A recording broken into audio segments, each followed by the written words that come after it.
Welcome viewers. मैं आपका host Jitendra Kalra, आपका बहुत बहुत स्वागत है। व्यूअर्स, रुकना यार, मैंने एक भूमि वेलकम व्यूअर्स, मैं आपका होस्ट जितेंद्र कालरा, आपका बहुत बहुत स्वागत है।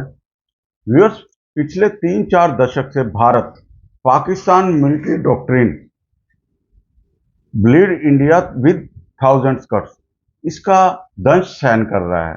पाकिस्तान प्रायोजित इस्लामिक जिहादी आतंकवाद जो भारत में पनप रहा था, फल फूल रहा था, उसी प्रायोजित आतंकवाद के कारण कश्मीर से कश्मीरियों को पलायन करना पड़ा।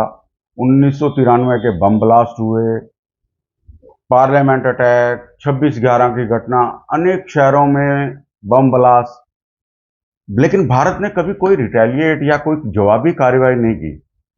लेकिन वर्तमान सरकार ने इस प्रोसेस को थोड़ा बदला। उस पाकिस्तानी न्यूक्लियर ब्लफ को ब्लस्ट किया और उरी के बाद सर्जिकल स्ट्राइक हुई, पुलवामा के बाद एयर स्ट्राइक की गई बालाकोट के ऊपर, अभी पहलगाम की घटना जिसमें जिहादी आतंकवादियों ने धर्म पूछकर हमारे निर्दोष 26 भारतीयों को निर्मम हत्या करके मार डाला। भारत ने भी रिटेलिएट करते हुए अपनी धर्म की पहचान बताई कि वो कौन थे और उनके घरों में घुसकर उनके न्यूक्लियर ब्लफ को ब्लास्ट करते हुए अटैक किया कि 4 दिन के अंदर अंदर पाकिस्तान की सेना घुटनों पर आ गई और सर्जिकल जो सीज फायर की थी डिमांड उनकी, वो माफिया मांगने लग गई, गिड़गिड़ाने लग गए कि सीज फायर कर लो। तो न्यूक्लियर ब्लफ को जो हमने बस्ट किया, टेक्नोलॉजी में जो हमने अपने प्रयोग किए, टेक्नोलॉजिकल जो सपोर्ट हमें मिला, तो इन सब चीज़ों से जो हमें सफलता मिली है, इसके बारे में चर्चा करने के लिए हमारे साथ मौजूद हैं जाने माने रक्षा विश्लेषक colonel R S Singh. Sir, आपका बहुत बहुत स्वागत है। सर, सबसे पहले तो आपसे मैं जानना चाहूंगा कि भारत ने पाकिस्तान का ये न्यूक्लियर ब्लफ बस्ट कैसे किया। आपके दर्शकों को मेरा नमस्कार, मेरा प्रणाम। और आपने 1000 कट्स वाली बात की। वो 1000 कट्स जो जियाउल हक ने इस डॉक्ट्रिन का जो इजाद किया था, वो किस चीज पे निर्भर था? पाकिस्तान उस समय तक एक क्लैंडस्टाइन न्यूक्लियर पावर बन गया था। हालांकि उन्होंने घोषणा उसकी 10-12 साल के बाद की थी, जब हमारे न्यूक्लियर टेस्ट हुए थे। लेकिन आपको याद होगा कि जब हमने वो ऑपरेशन ब्रास टैक्स किया था, तो उस समय ये AQ खान जो थे, उन्होंने फोन किया यहाँ कुलदीप नैयर को कि भाई, हम आपसे बातचीत करना चाहते हैं, बहुत महत्वपूर्ण आपको जानकारी देना चाहते हैं। ये सब अमन की आशा वाले थे, ठीक है ना? पूरा लाहौर गैंग। ये लाहौर गैंग, आपको भारत में इससे खतरनाक गैंग आपको नहीं मिलेगा। वो पाकिटमार वकील जो है, ठीक है ना, उसको मैं पाकिटमार बोलता हूँ। बिल्कुल सर, ठीक है सही ना? सही आपने उपाधि दी है। वो पाकिटमार वो कहता है कि मैं 2 रूम के मकान में रहता था और इत्यादि, लाहौर से आके अभी देखो पाकिटमारी करता है वो। वो आपका ये कुलदीप नैयर, ये तमाम लोग थे। ये लाहौर गैंग यहाँ पे मतलब हावी था। तो उसको उसने इंटरव्यू दिया कि हमारे पास न्यूक्लियर बॉम्ब है। तब जियाउल हक को ये लगा, वो जिहादी जो मानसिकता जो है वो उभर के सामने आई। और तब उसने ये कहा कि हम इंडिया के हम क्यों लड़े, हम उनके साथ कन्वेंशनल वॉर क्यों लड़े? हमारे पास वो हमसे सुपीरियर है, हमसे बड़ा कंट्री है, रिसोर्सेज ज्यादा है, इत्यादि इत्यादि। उन्होंने बोला हम इनको काटेंगे, 1000 कट्स लगाते रहेंगे। काटने वाले अंदर में बहुत है सर, काटने वाले, वो ब्लेड चलाने वाले तो अंदर के ही लोग हैं ना, बिल्कुल बिल्कुल सर। हमारे अंदर का पाकिस्तान। वो मिलिटेंट्स तो थोड़े बहुत है, जो कि वो एक इंडस्ट्री चलती है कश्मीर में, बाद में चली, लेकिन काटने वाले तो यही लोग। तो वहां से ये शुरू हुआ, और उसको ये था कि भाई अगर ये एक स्पेक्ट्रम है, तो इस एंड में पाकिस्तान का न्यूक्लियर वेपन्स और इस एंड में हमारा इंडिया का कन्वेंशनल कैपेबिलिटी। तो ये जो है उनके कैलकुलेशन में उनकी न्यूक्लियर क्षमता हमारे कन्वेंशनल सुपीरियोरिटी को न्यूट्रलाइज कर देती है। मेरे पास न्यूक्लियर वेपन्स है, तुमने जहां हमारे एग्जिस्टेंस को वो किया, हम न्यूक्लियर हम कर देंगे जहां तुमने ये किया, ठीक है। तो ये एक दूसरे को न्यूट्रलाइज करते हैं। तो इसके बीच में काफी स्कोप है, इसके बीच में काफी स्कोप है। इसमें आप बम फोड़ो, आप दिल्ली में बम फोड़ो, जयपुर में बम फोड़ो, अहमदाबाद में फोड़ो, 26/11 करो, आप कारगिल कर दो, आप 26/11 कर दो, आप पुलवामा कर दो, आप पहलगांव कर दो। ये साइकिल चली आ रही थी, ये ना, ये मजबूरी, ये अच्छा, हमारे यहाँ मजबूरी मास्टर्स बहुत है, बहुत। अरे ऐसा कैसे करोगे, उसके पास तो परमाणु हथियार है। अबे उसके पास परमाणु हथियार है तो क्या अपनी माँ और बहन दे आओगे उसको, और तुम्हारे पास नहीं है? तो हमारे पास दिवाली के पटाखे हैं क्या? है? हमारे पास भी है। तो ये ब्लफ को बदलना शुरू किया, तो ये हमला होता था, फिर यहाँ डिबेट्स होते थे, फिर कई पीएचडी होते थे, कई सेमिनार्स होते थे। मैं तो देखा हूँ ना, डोजियर दिए जाते थे, डोजियर दिए जाते थे। और इंडिया का यही तरीका था कि वो कहते हैं ना, they did not believe in argument of power. Power का एक अपना आर्गुमेंट होता है, हमारे यहां लोग थे पावर ऑफ आर्गुमेंट। ठीक है, हम बातचीत से, हम ये करके हम ब्लैक लिस्ट करवा देंगे, हम वो करवा देंगे, ठीक है ना। अलग थलग, कोई अलग थलग नहीं हुआ पाकिस्तान, कोई अलग थलग नहीं हुआ। तो इसको हमारे मोदी साहब ने, ये जो टेरर और टॉक्स एंड टेरर, इसके साइकिल को उन्होंने सर्जिकल स्ट्राइक से तोड़ा। बिल्कुल। तो एक बड़ा शैलो वो था, लेकिन जो भी वो योजना बनाते, प्लानिंग बनाते हमारे एनएसए साहब, नेशनल सिक्योरिटी एडवाइजर साहब, वो बहुत फुल प्रूफ बनाते हैं। Got a fantastic and innovative mind. उन्होंने किया, हमने कहा कि हमने केवल लॉन्च पैड से ये किया है। दूसरी बार फिर हुआ, थोड़ा और ज्यादा हमने किया, फिर भी हमने कहा मिलिट्री टारगेट्स हमने नहीं किया है। भाई ये बड़े बदमाश लोग हैं, ये देखो इनकी दाढ़ी भी कैसी बड़ी गंदी सी है, ये सारे गंदे हरकतें करते हैं, ठीक है ना। इनको तो हमने ये, इनको जिंदा रहने का हक नहीं है, ये 72 हुरों के पास जाना चाहते हैं। तो हमने, मैं मजाक कर रहा हूं थोड़ा सा, lighter note, on A lighter note, तो ठोका, कुछ को भेजा 72 हुर, लेकिन पूरे नहीं गए थे उस समय। अब इसके बाद भी वो नहीं संभले, अब और लोगों को दिल था 72 हुरों के पास जाने का। वो आपका मौलाना मसूद अजहर बोला, यार तुमने बाकी को भेज दिया, मुझे मैं रह गया यहाँ पे, ठीक है।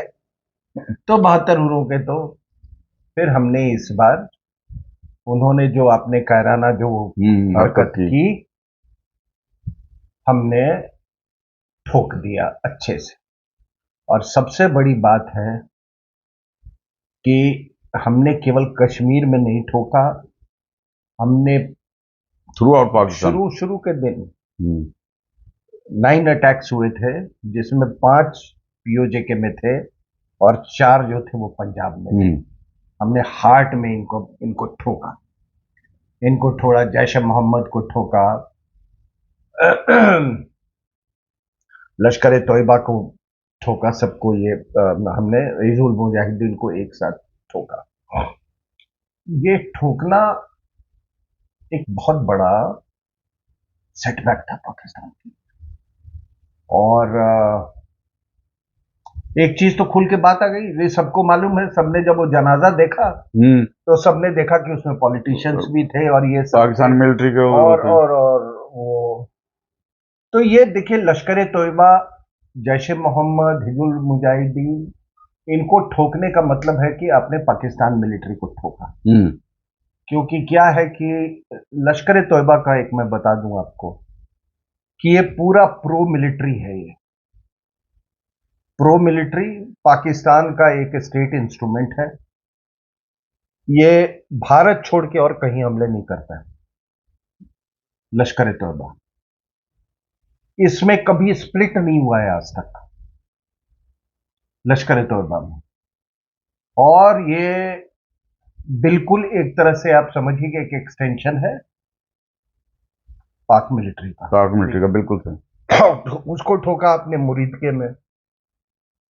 जैश ए मोहम्मद का क्या है कि जैश ए मोहम्मद वो एक देवबंदी ऑर्गेनाइजेशन है और इसमें स्प्लिट भी हुआ है। इसमें कई लोग जो अल कायदा वाले थे उनसे जाके मिल लिया इन्होंने।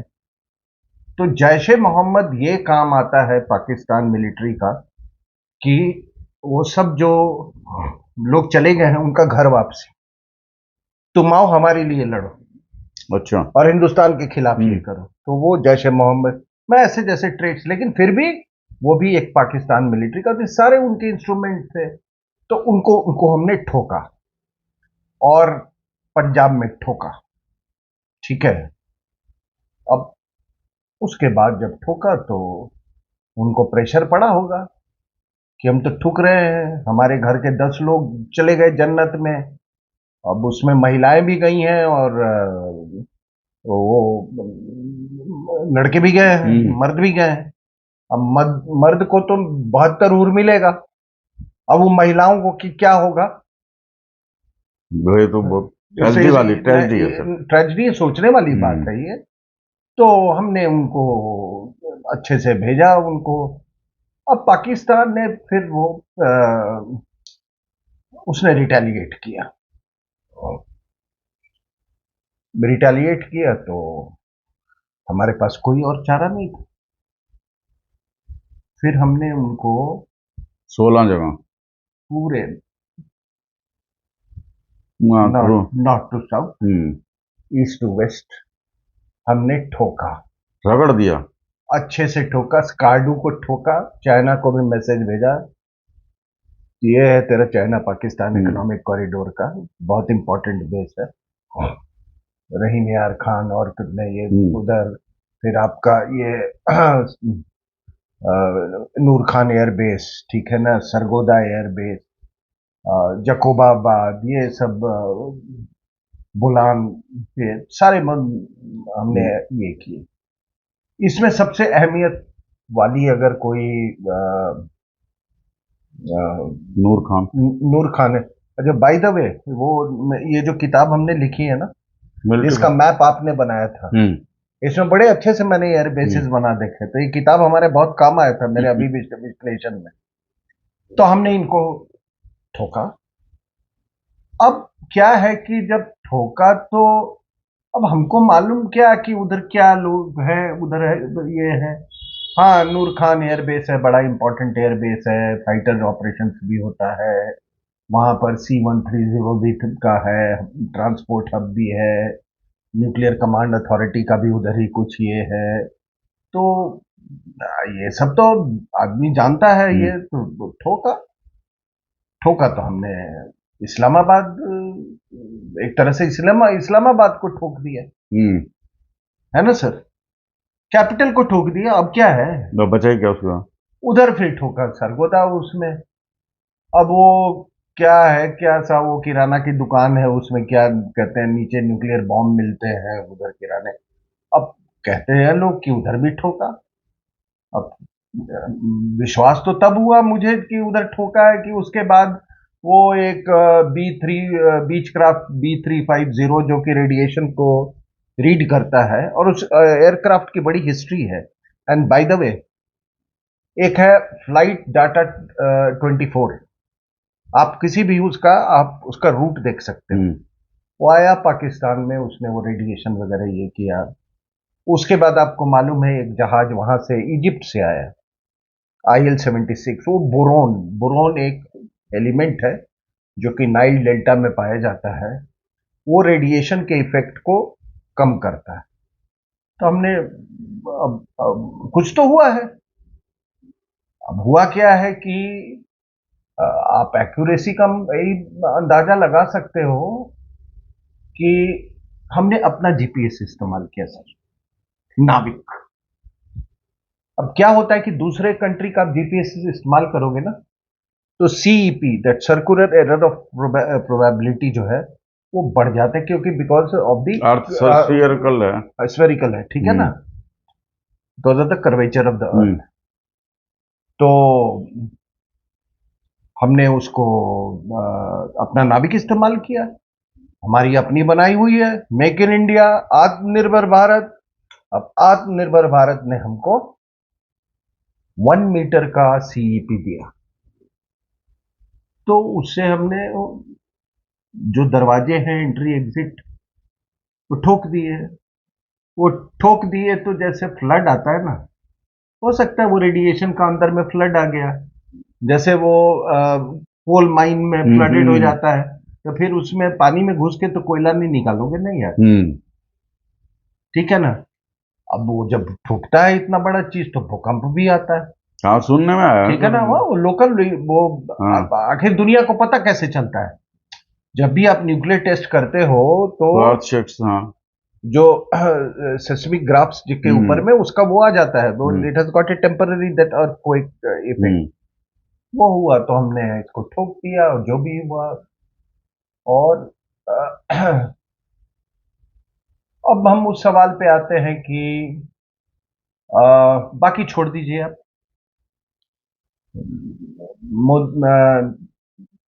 ठुका क्या हुआ वो सब बता दिया मैंने, कौन सा जहाज रेडिएशन को रिकॉर्ड करने आया, कौन सा वो बोरोन ये आया। मोदी साहब ने क्या कहा? मोदी साहब ने कहा कि अब न्यूक्लियर ब्लैकमेल नहीं चलेगा। क्या हो गया sir? What has changed for Modi साहब टू से दिस? क्या बदल गया? बदला है सर, बदला है इसलिए, और बदला है यानी कि वो उनका न्यूक्लियर जो आर्सेनल है वो ठुका है, वो डिस्ट्रॉय ही हो गया। और मैं एक बात आपको बता दूं, कई और चैनल्स पर भी मैंने ये बात कही है कि क्या आप ही परेशान थे था क्या पाकिस्तान से? सही बात है, पूरा वर्ल्ड ही था उससे तो दुखी। सर यही चल रहा था दुनिया में, यार इसको मत छेड़ो, ये कंट्री कोलैप्स कर गया ना कहीं पे तो इसके परमाणु हथियार पता नहीं है क्या कर देगा, तो दुनिया डर से ले बेटा IMF लोन ले ले। तो अभी भी तो दिया है ट्रंप सर जी, वो तो ठोकने के बाद मलहम लगाने के लिए तो कुछ तो देना पड़ता है ना ठीक है ना, लेकिन पहले यही होता था, अरे अरे अरे अरे, इसको ग्रे लिस्ट में ही रखो, ज्यादा मत छेड़ो, अगर ये टूट गया ये देश तो बड़ा गड़बड़ हो जाएगा न्यूक्लियर वेपन्स। अरे कश्मीर इशू, इंडिया को न्यूक्लियर फ्लैश पॉइंट है, दुनिया में केवल 3 न्यूक्लियर फ्लैश पॉइंट है। वो कहते थे एक इंडिया पाकिस्तान कश्मीर को लेके, नॉर्थ कोरिया साउथ कोरिया, और तीसरा ये ईरान और इजराइल। तो आप बताओ कि आखिर ये मतलब पाकिस्तान का वो था न्यूक्लियर वेपन का ब्लैकमेलिंग पावर। अब वो जानता था कि दुनिया तो मुझे कुछ कर नहीं सकती है, ये क्या करेंगे? अरे वो वहां की फौज ये थोड़ी चाहती है कि उसका मुल्क तरक्की करे, कि उसकी आवाम तरक्की करे। $1 बिलियन आ जाएगा, ये आपस में बांट बूट लेंगे, ठीक है ना, फौजी बांट लेंगे, उतने ही तक उनको चाहिए। उसमें फिर यही सिलसिला अभी तक चल रहा था। तो ये कॉन्फिडेंस में कि हमको दुनिया में क्या होगा, थोड़ा हल्ला मचेगा, फिर तभी ख्वाजा आसिफ ने, मैं तो थोड़ा मजाकिया टोन में बात कर रहा हूँ, क्योंकि ठुकने पर मुझे भी बहुत मजा आया है। पूरे भारतवर्ष को हाँ, आया है भारत सर। तो थोड़ा सा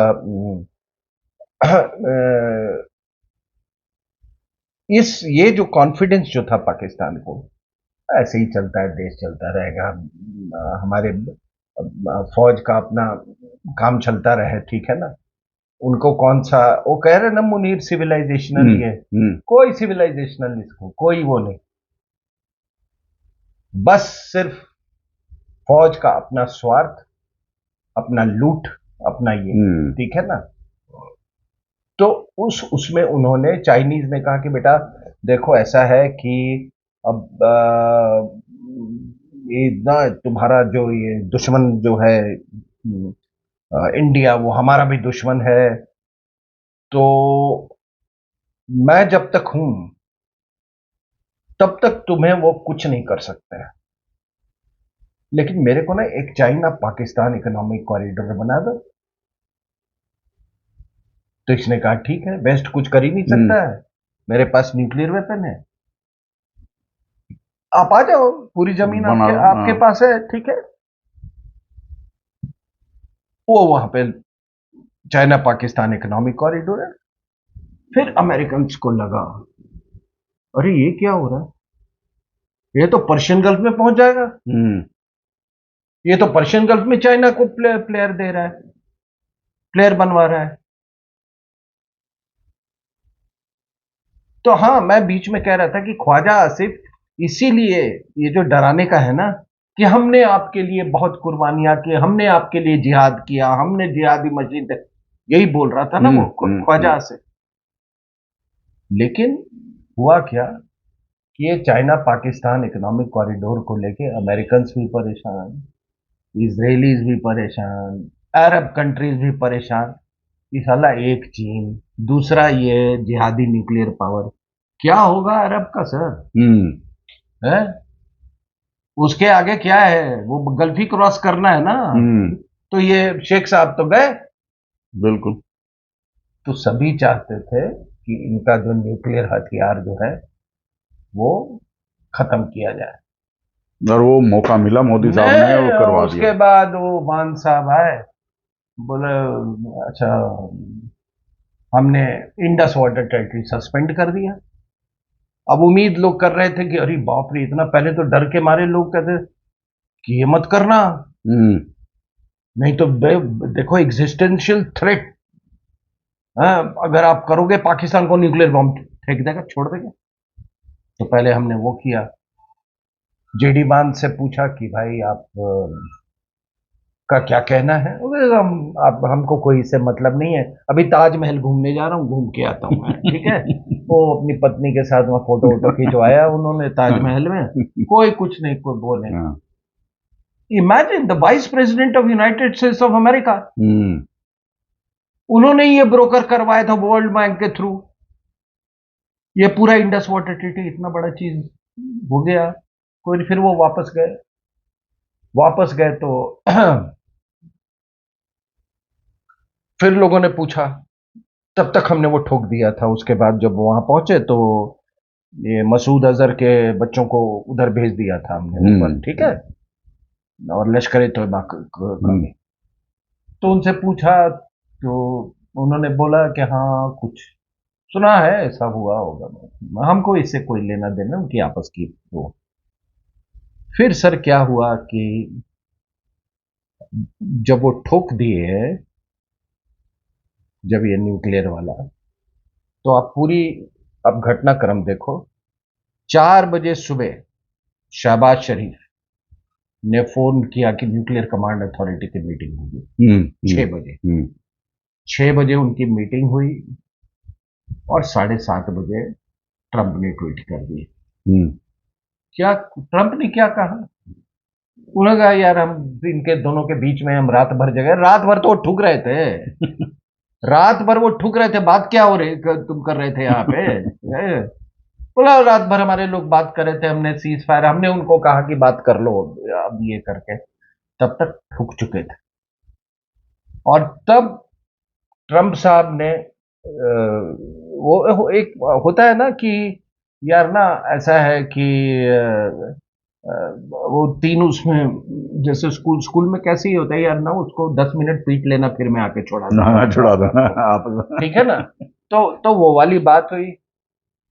लेकिन पिटाई कुछ अच्छी स्ट्रांग हो गई अब की बात। नहीं, पिटाई तो जितनी होनी थी वो हो गई। उसके बाद क्या है जितेंद्र जी, पिटाई इसलिए स्ट्रांग और हुई है कि आधा पाकिस्तान तो ऐसे ही मतलब इस्लामाबाद के खिलाफ।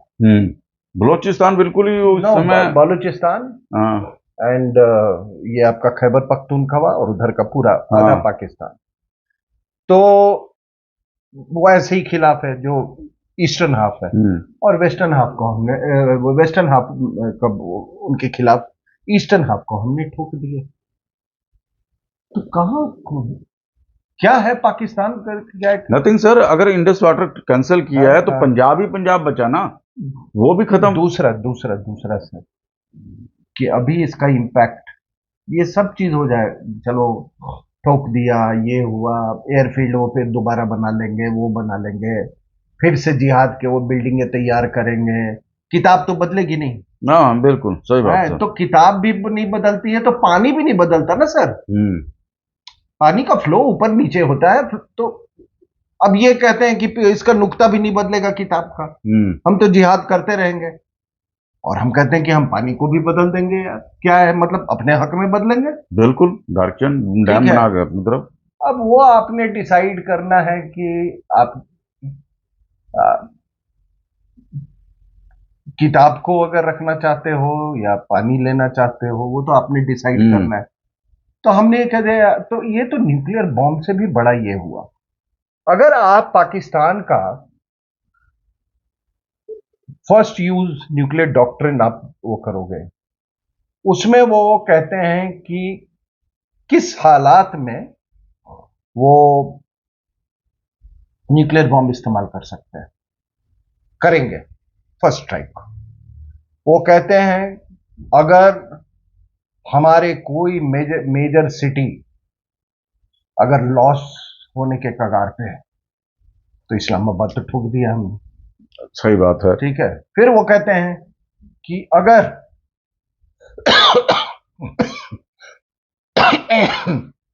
इंडस वाटर ट्रीटी से अगर आपने छेड़छाड़ किया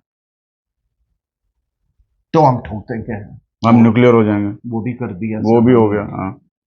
फिर उन्होंने कहा कि अगर कराची पोर्ट को अगर आपने ब्लॉकेड किया, उस हालात में वो मेरे हमारे लिए एग्जिस्टेंशियल थ्रेट है, हम तब इस्तेमाल करेंगे। और चौथा उन्होंने कहा कि अगर आप हमारे न्यूक्लियर एसेट्स को, सारे काम चारों कर दिए हमने। तो आप तय कर लो कि हाँ, हमने कितने रेड लाइंस क्रॉस कर गए। सही बात है, बिल्कुल। हाँ। ठीक है ना सर? तो ये सारा सारा काम अभी ये हो गया है, मोदी साहब ने कह दिया है ये न्यू नॉर्मल है। ठीक है ना? कोई भी एक्ट होगा, एक्ट अब बार अब अब मानेंगे हम। अब आगे देखिए। हाँ सर, इसमें एक और है कि जो अभी हमने ब्रह्मोस वगैरह का यूज किया, हमने उनके स्वाम डोम्स जो तुर्की से उन्होंने लिए हुए थे, सबको उनका डिफेंस सिस्टम धराशायी कर दिया।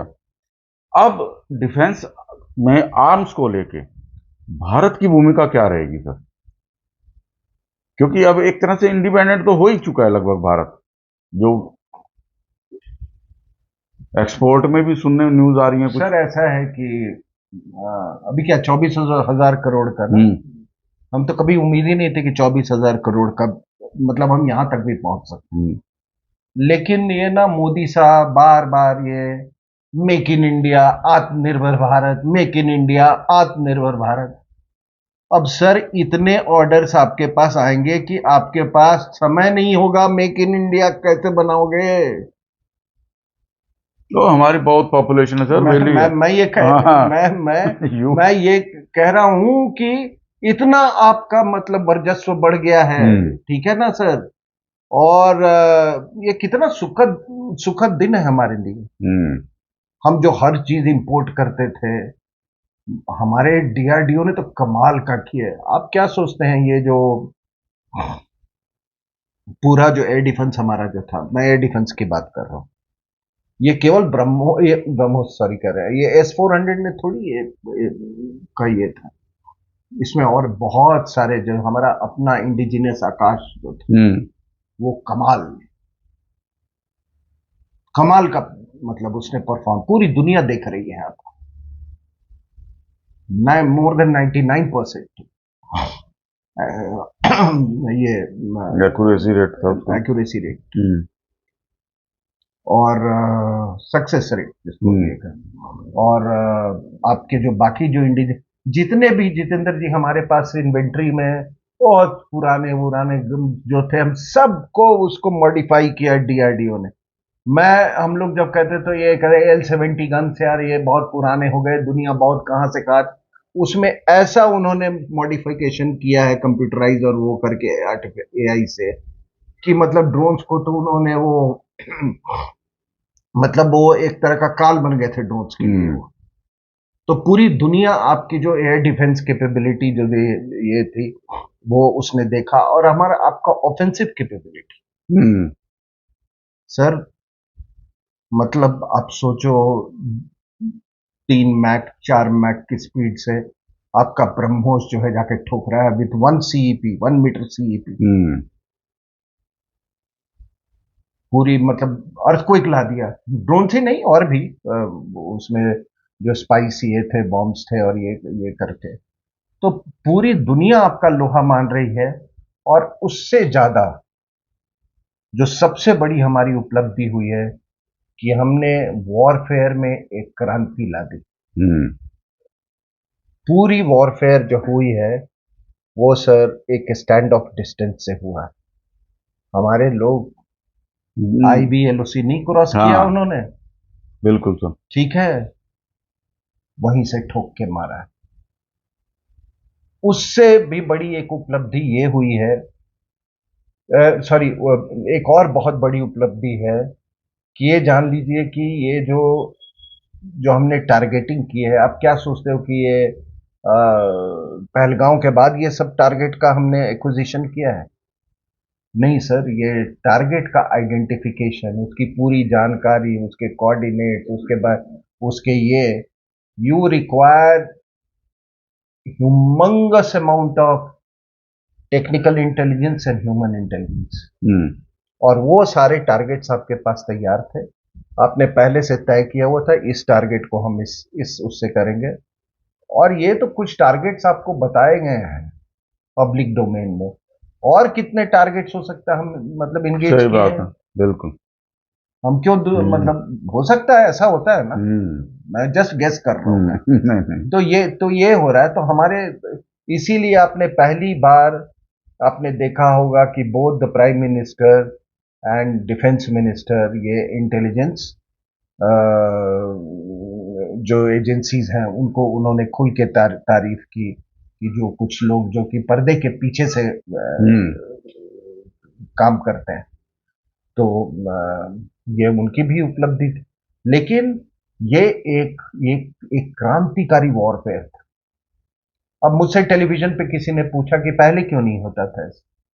अरे पहले क्या, पहले ना हमारे पास कोई स्ट्रेटेजिक वो लीडरशिप नहीं, सर, ना स्ट्रेटेजिक विजन, मैंने कहा स्ट्रेटेजिक स्लॉथ, ठीक है ना। अब क्या है कि हमारे NSA साहब बहुत निम्बल माइंडेड है, वो तरह तरह का बहुत इनोवेटिव अप्रोच। ये आप देखोगे कि कोई इंसर्जेंट जो होते हैं या जो आपके टेररिस्ट होते हैं, वेरी इनोवेटिव। इस बार हम लोग इनोवेटिव थे, ठीक है, तो हमने बिना कुछ ये किए हुए। अच्छा, दूसरी चीज है कि मैंने देखा है कि मोदी साहब का और NSA साहब का एक बड़ा वो है कि वो जब भी कोई योजना बनाते हैं तो उसमें वो इंश्योर करते हैं कि मिनिमम कैजुअलिटी, मिनिमम क्या मतलब, नेग्लिजिबल नेग्लिजिबल नेग्लिजिबल कैजुअलिटी। तो ये देश के लिए एक बहुत बड़ी हमारी उपलब्धि रही है। और सर एक मेरा और क्वेश्चन है। सर अभी ये सब हो चुका है, सीज फायर भी हो गया, लेकिन कुछ स्पाइस पकड़े जा रहे हैं। अभी एक यूट्यूबर भी पकड़ी गई है। तो मतलब भारत में रह के कुछ ऐसे ही एक्टिविटीज करना, जबकि पता है वो ठुका हुआ देश है, जिहाद के अलावा वो कुछ नहीं दे सकता तुम्हें, फिर भी।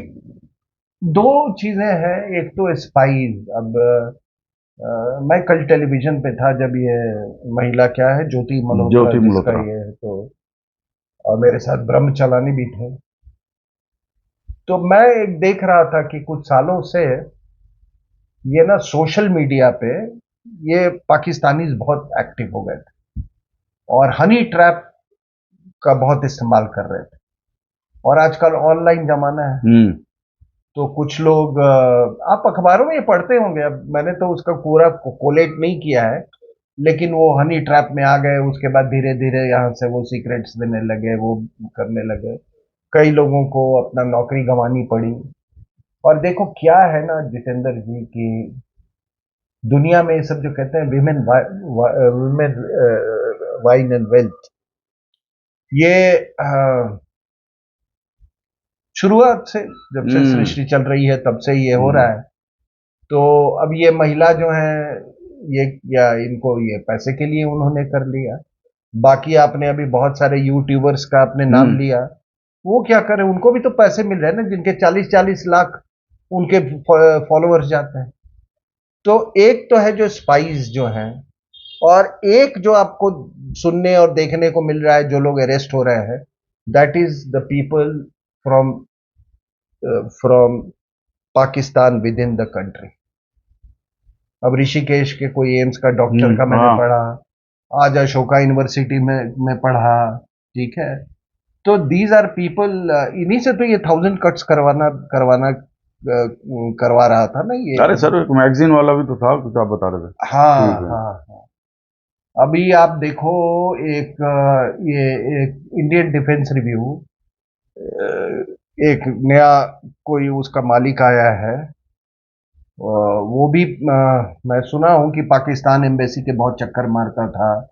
किसी जमाने में उसका धंधा ही था ये वीजा वूजा वो करवाना, मतलब इतने सारे वीजा लेके जाता था वो पाकिस्तान एम्बेसी में।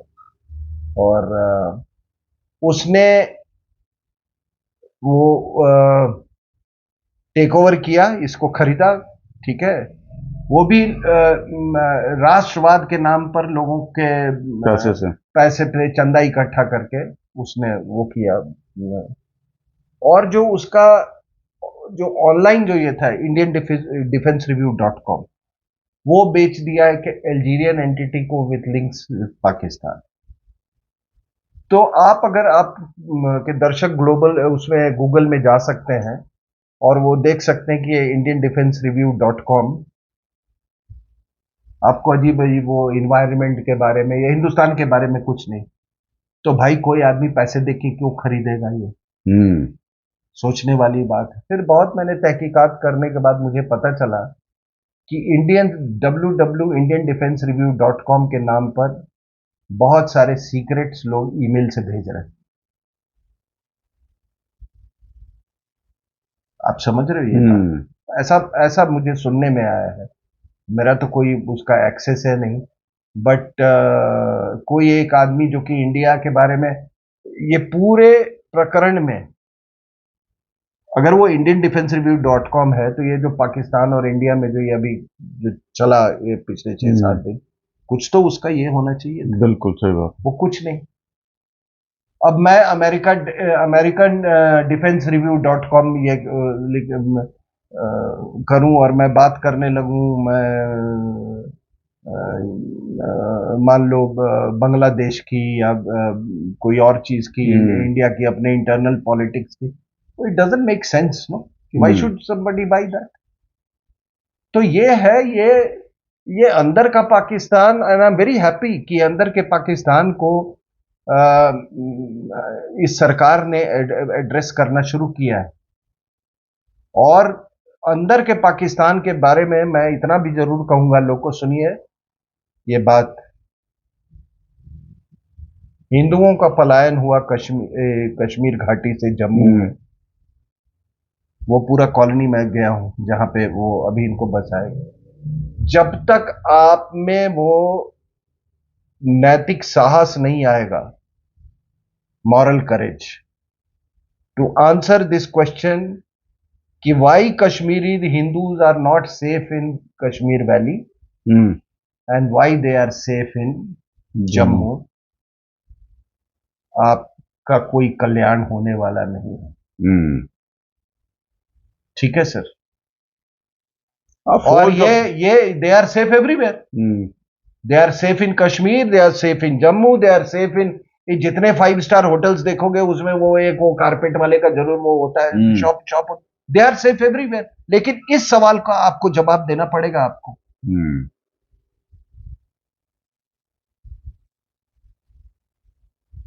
Thank you sir. और ये मैं एक वो जो बता रहा था कि भाई कोई नहीं चाहता था, एवरीबडी, इनको तरीका नहीं मालूम था क्या करे, कैसे निकाले न्यूक्लियर वेपन्स को। वो कर दिया। अभी किस हद तक किया है मैं नहीं जानता, लेकिन किस हद तक न्यूट्रलाइज हुआ है वो मैं उसका असेसमेंट अभी नहीं कर सकता, लेकिन काफी काफी काफी डैमेज किया। तभी तो वो जहाज घूम रहे थे, तभी सीज फायर पे आया वो। दूसरा क्या है सर, आप देख लीजिए कि ये आपने देखा होगा कि पिछले कुछ दिनों से जो बलूचिस्तान में एक्टिविटी बढ़ गए। अब बलूचिस्तान में क्या हुआ है, मैं तो इसको बहुत तो उन्होंने तो अपने आप को इंडिपेंडेंट डिक्लेयर नहीं सर, पहले ये इट स्टार्टेड राइट फ्रॉम 1948, फिर 60s में चला, फिर 70 उसमें चला, ये चलता रहा है। लेकिन ये अलग अलग ट्राइब्स थे, ठीक है, और ये कभी इकट्ठे नहीं आते थे। तो इस बार जितने मंगल मरी, ये जितने ट्राइब्स हैं, इनकी अपनी अपनी सेना थी, ये सब इस बार इकट्ठे हो गए और इसमें महिलाएं भी इसमें शामिल हो गई। तो ये क्या कह रहे हैं, ये चाइनीज को ये टारगेट कर रहे हैं। वो आपको ये भी बता दूं मैं कि जब 9/11 हुआ तो ये जितने ये पसनी, ग्वादर, ये सारे जो ये थे, ये अमेरिकन ने इसका इस्तेमाल शुरू कर दिया। बलूच का कोई वो नहीं था, उनसे कोई झगड़ा नहीं था, ठीक है आप इस्तेमाल कर लो। जब मुशर्रफ ने उसमें कैंटोनमेंट बनाना शुरू किया, ये वॉर अगेंस्ट टेररिज्म के नाम पे, तब उन्होंने ये कहा कि भाई ये तो कैंटोनमेंट बनेगा, ये पंजाबी हमारे यहाँ आके रह जाएंगे, ये फौज क्या है, पंजाबी है। पंजाबी, बिल्कुल। वहां से ये शुरू हुआ। अब ये कह रहे हैं कि चाइना नहीं आपका बहुत तरक्की होगा, आपका बहुत डेवलपमेंट होगा। अब वो कहते हैं यार क्या मेरा डेवलपमेंट होगा, ये डेवलपमेंट तो ये सारा पंजाबी खा जाएगा ये। तो अभी पाकिस्तान का क्या ये है, मैं आपको बता रहा हूं कि तहरीके तालिबान पाकिस्तान बोलता है तू कहां का मुसलमान, तुम तो हमारी पैदाइश हो, हम आए थे तो तुमको पैदा किए थे, ठीक है। बलूचिस्तान बोलते तुम कहां, हम तो ट्राइबल लोग हैं, हमारा इंडस वैली सिविलाइजेशन से पुराना ये है, माता वहीं है। इंडस वैली सिविलाइजेशन के जो वो जो विलेजेस थे वहां पर, विलेज कल्चर वहां सबसे पुराना, मतलब उसी को माना जाता है अभी तक। तो वो कहते हैं कि तुम कहां के ये हो। सिंधी कहते हैं कि ये सब ढकोसलेबाज है, ये तो बच गया पंजाब ना। तो अभी क्या है कि ये सब कॉन्टिनेंट वैरायटी, ये सब कॉन्टिनेंट वैरायटी ऑफ इस्लाम जो है वो है पाकिस्तान का पंजाब, इंडिया और बांग्लादेश। ये उधर यूनिस मियां है, इधर आपके जो सब इंडियन जो है देवबंद आपका यहीं पे है। तो ये पूरा जो रिलीजियस लैंडस्केप है, वरना ये कश्मीरी इसको ये इनको ये नहीं एहसास हो रहा है कि देखो बलूचिस का क्या हाल हो रहा है। उनको ये नहीं एहसास हो रहा है कि पश्तून्स का क्या हाल हो रहा है, सिंधी का। तो इनको हमारे ये जो कश्मीरी पाकिस्तान परस्त जो लोग हैं, इनका इनका कुछ डेमोग्राफिक या पता नहीं, कोई इलाज तो आपको ढूंढना पड़ेगा। सही बात और है। मेरे सवाल का वो आपको जवाब देना पड़ेगा कि why Hindus, Kashmiri Hindus are not safe in Kashmir, why they are safe in Jammu. जब तक आपका में ये करेज नहीं होगा इसका जवाब देना, ये समस्या परसिस्ट करेगी, बनी रहेगी, हाँ बिल्कुल। बनी रहेगी। और इतना मैं कह सकता हूं कि पाकिस्तान बिल्कुल टूटने के कगार पे है। अगर वो नहीं टूटता है तो हम हम में कमी हमारी होगी। व्यूअर्स, सर ने बहुत काफ़ी डेप्थ वाले इनपुट्स दिए हैं, और जो सर ने क्वेश्चन भी किया है ना कि कश्मीरी हिंदू जम्मू में सेफ है और वहाँ का मुसलमान हर जगह सेफ है, ये जब तक सिनेरियो ठीक नहीं होगा ना तब तक जैसी नहीं, हम सिनेरियो ठीक है कि सभी जगह सेफ है, सब, हाँ बिल्कुल, सब बिल्कुल सर। तभी तो राष्ट्र निर्माण हो सकता हाँ है ना। बिल्कुल। Thank you viewers, thank you sir.